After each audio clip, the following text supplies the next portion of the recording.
the highly anticipated bombshell royal book that promises to unveil moments about the royal family that the firm should be ashamed of has finally hit UK shelves today. Endgame by author Omid Scobie was released on November 28 and is packed with a series of explosive claims about the likes of Prince Harry, Meghan Markle, King Charles and the Prince and Princess of Wales. However, those who have read the book so far have been left dubious about the accuracy behind all of the content in the new royal biography, The Mirror reports. In fact, some experts and even TV host Piers Morgan have already rubbished claims made in Endgame, while others have pointed out errors that feature in it. Here we take a closer look at some of the inaccuracies and the disputed claims so far. Queen death error. In the first half of the book, Mr. Scobie discusses Queen Elizabeth's final days at Balmoral before she passed away on September 8, 2022.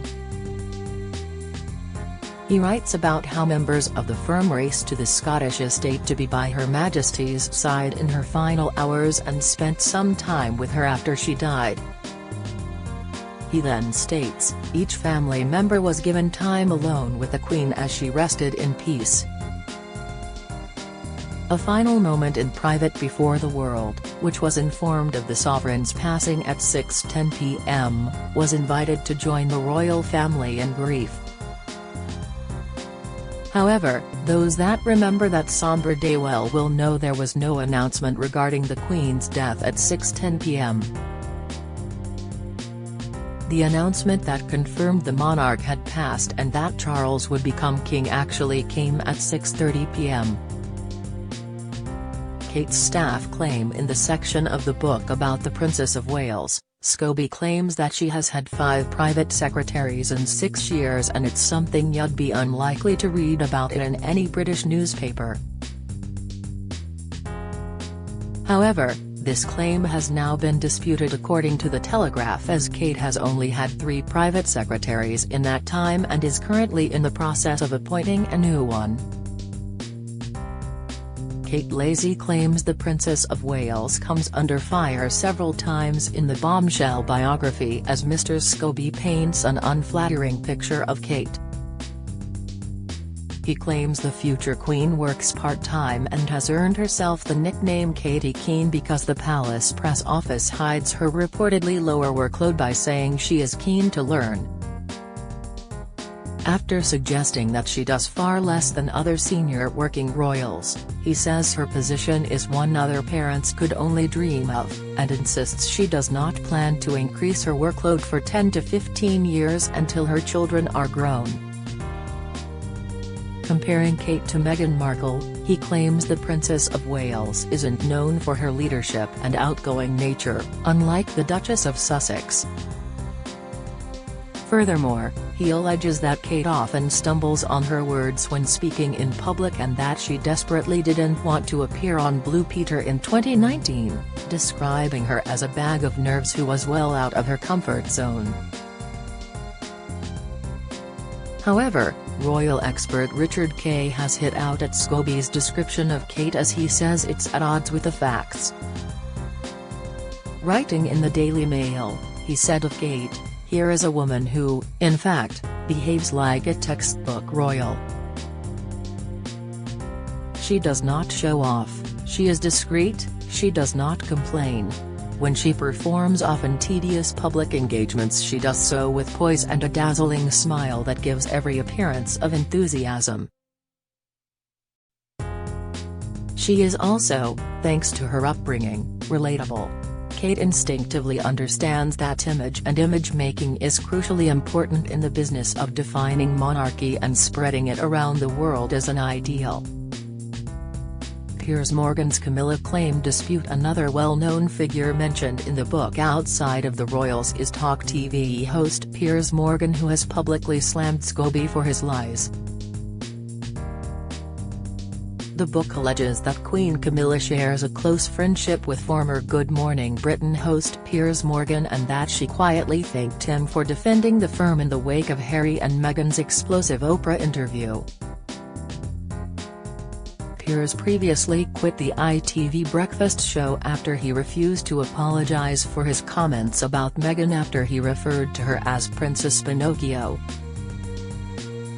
However, on his Talk TV show last night, Piers rubbished Scobie's claims as he said, "On one occasion he states as a fact that I had regular phone conversations with Queen Camilla. For the record, I have never had a single phone conversation with Queen Camilla." Now he says as a fact in this book, that we had regular phone conversations, that, I personally know, is an absolute lie. He added, he also says that when I said on Good Morning Britain that Meghan Markle was Princess Pinocchio on air, that apparently she reached out to me, Queen Camilla, to thank me for standing up for the firm. I had zero with Queen Camilla around that time at all. Nothing. Nothing. I did, however, as I said publicly at the time, have conversations with several other members of the royal family, and it wasn't Queen Camilla.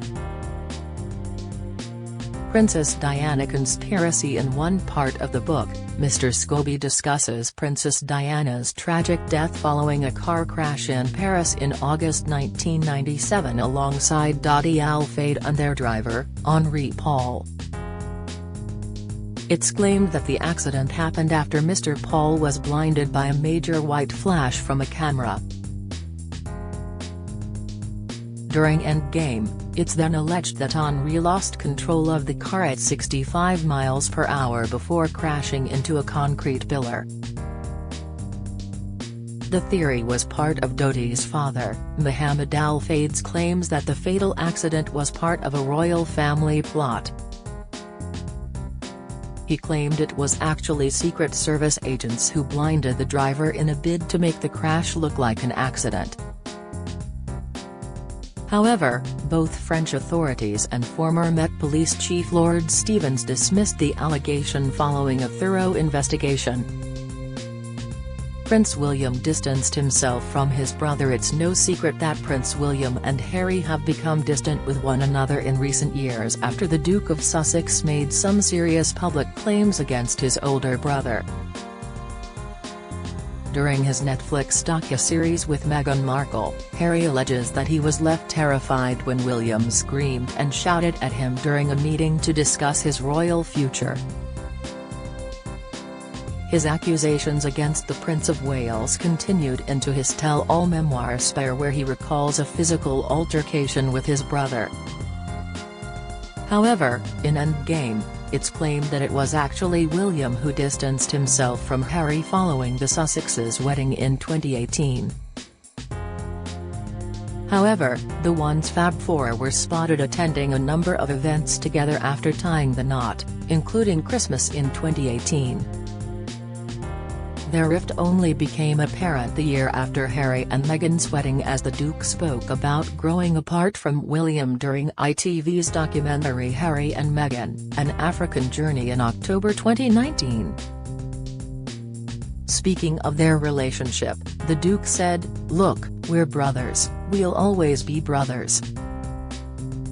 And we're certainly on different paths at the moment, but I'll always be there for him, as I know he'll always be there for me."